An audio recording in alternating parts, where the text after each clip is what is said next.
So, hey guys, this is just my video for week 2. So I'm just going to go ahead and share my screen and go over what's due for the week. Um,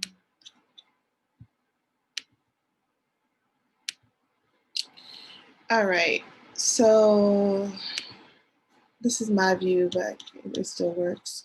So this week you have a plagiarism assignment. You're just going to read the plagiarism on common knowledge.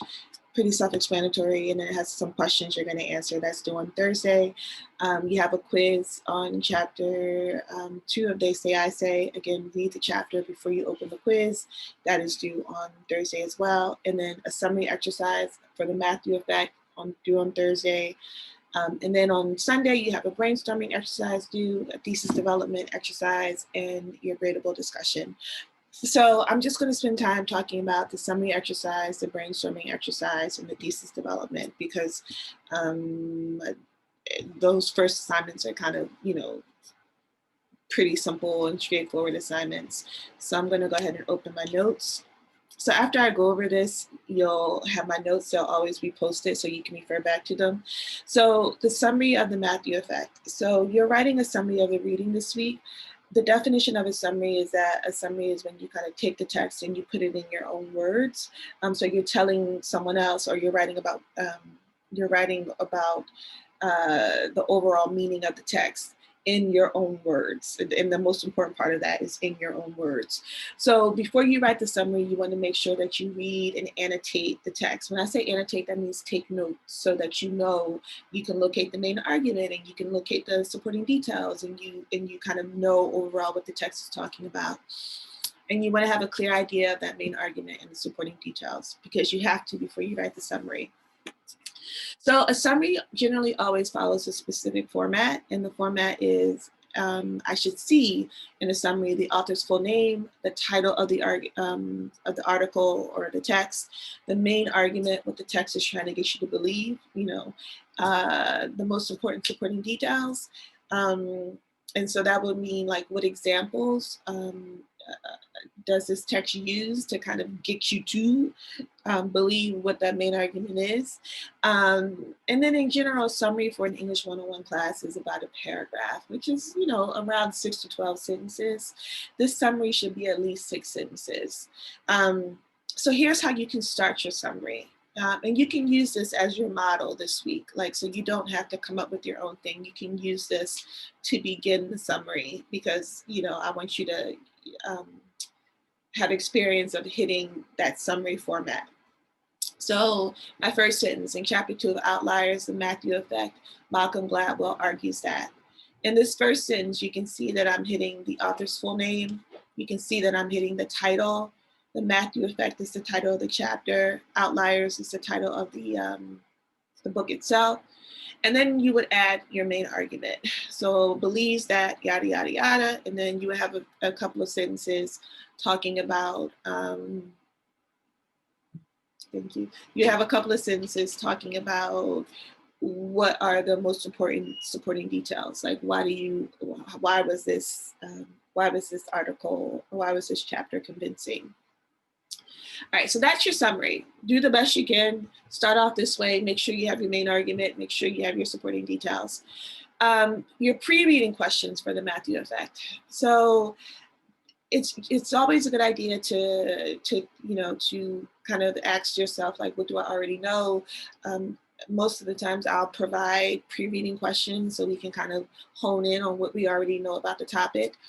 So for Gladwell this week, you want to kind of ask yourself, what do Americans believe about success? And in general, in America, we tend to believe that success will make us happy. We believe a whole bunch of other stuff, but we generally believe that the more successful we are, the happier we'll be, the better life we'll have, all that stuff. And then some other questions to consider. If you are not successful in America, who or what is at fault, right? What do we believe about people who are not successful in terms of their character and personality? I have this twice.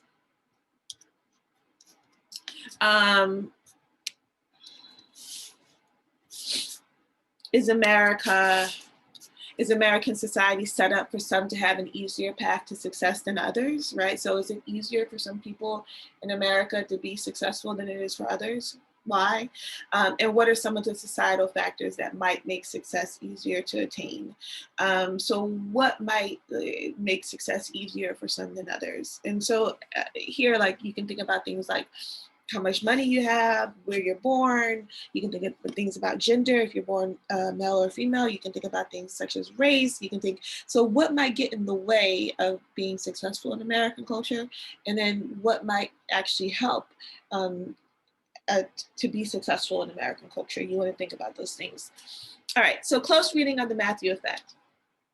So he begins with this Bible verse, for unto everyone that hath shall be given, and he shall have abundance, but from him that hath not shall be taken away, even that which he hath. All right, so the meaning of this Bible verse is that those who already have will be given more, but those who do not have will not be given anything. And in some instances, they might even have things taken away from them because they're in a vulnerable position for whatever reason in society.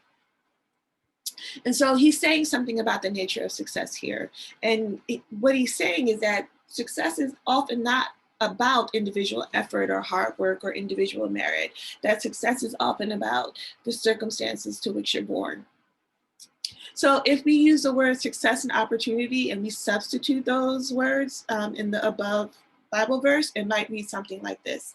All those already successful will have more success and access to opportunities. Those who are not successful will have less success and access to opportunities. And that's pretty much Gladwell's argument in a nutshell. So for him, again, success is not about individual achievement, but it's about things like who our parents are and how much money we have and the race that we're born into and the gender that we're born and the community that we're born into and the culture that we're born into and the neighborhood that we're born into. So for him, success is more about the circumstances of our lives as opposed to individual effort. And so an example would be something like the SATs. I have two students who do poorly on the SATs. A kid who's born into an upper middle class family, his parents have the resources to pay for SAT prep. A kid who's born into a lower working class family, his parents might not have the resources to do SAT prep. So this kid takes SAT prep and lo and behold, he does better the next time on the SATs. Has nothing to do with how smart he is, has nothing to do with individual merit. It has to do with the fact that he was born into these circumstances where his parents have more resources. That's all Gladwell is saying. Same thing with homework. You know, my kids better get an A in English because their mom is an English professor, right? Has nothing to do with how smart they are. It just has to do with the fact that they were born to a mom who's an English professor, right? That's all he's saying. All right, so that should help you understand Gladwell. So you want to, read Gladwell and have this stuff in the back of your head. Like he is not saying that individual success, individual merit trumps your circumstances. He's saying the exact opposite, that the circumstances of our lives can make success more challenging or easier depending on those circumstances. Okay. So the next thing you're going to do is your brainstorming exercise. And so there's no wrong way to brainstorm. Here I give you an example. The question is, what matters more to our success, where we're from or who we know, or how hard we work. So obviously I'm on the side of, I believe that your circumstances and where you're from matter more. And so in my brainstorm, I'm just giving some reasons why. So family would be important, your socioeconomic class would be important, your schools, your college, whatever. So I'm just brainstorming ideas. There's no wrong way to do this. You want to, read the assignment requirements in your Canvas, but here's a way to start. The last thing I'm going to talk about is a thesis statement exercise.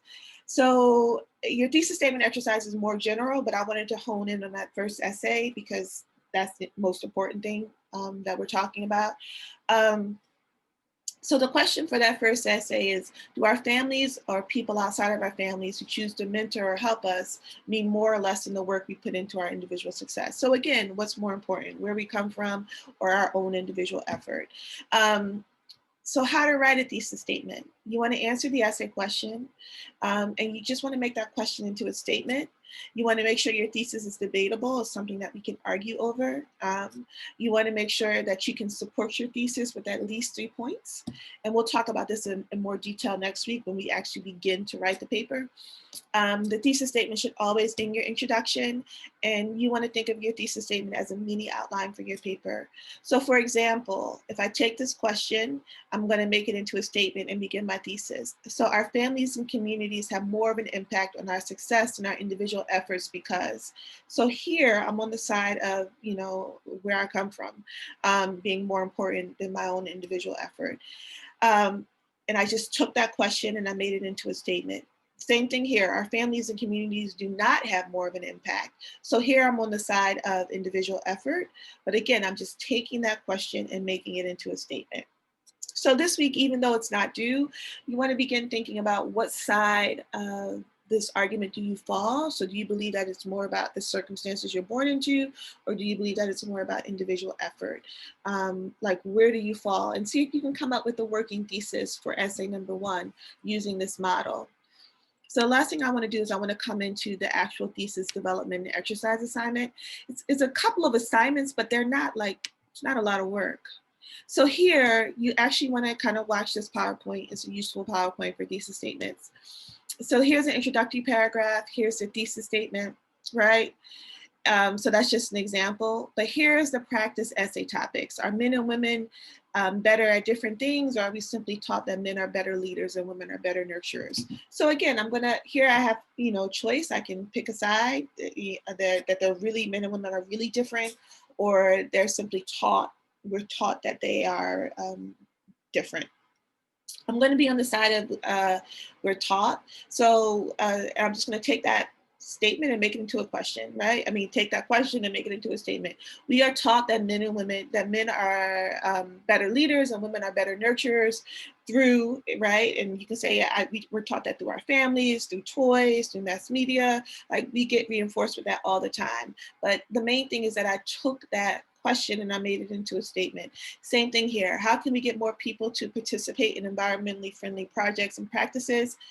Take that statement, take that question rather, and make it into a statement. We can get more people to participate in environmentally friendly projects and practices by yada, yada, yada. And then you want to kind of add your own ideas in there. All right, I'm going to stop my share. So again, you want to go through and finish all your assignments for the week. It's a lot of assignments, but it's not a lot of work. You can probably complete the thesis statement exercise in like 10, 15 minutes. The discussions, you just want to make sure you go in and do. And then the summary should take you maybe about 20 minutes. So don't wait to the last possible minute for anything. Like, pace yourself so that you have time to do all your assignments through the week. As always, if you need any help, just shoot me an email. My office hours are Monday, Wednesday, and Friday from 1 to 3 via Zoom, or if you would prefer a phone call or whatever, however you want to do it, just reach out to me. Have a good week, good luck, and I'll see you guys next week. Take care.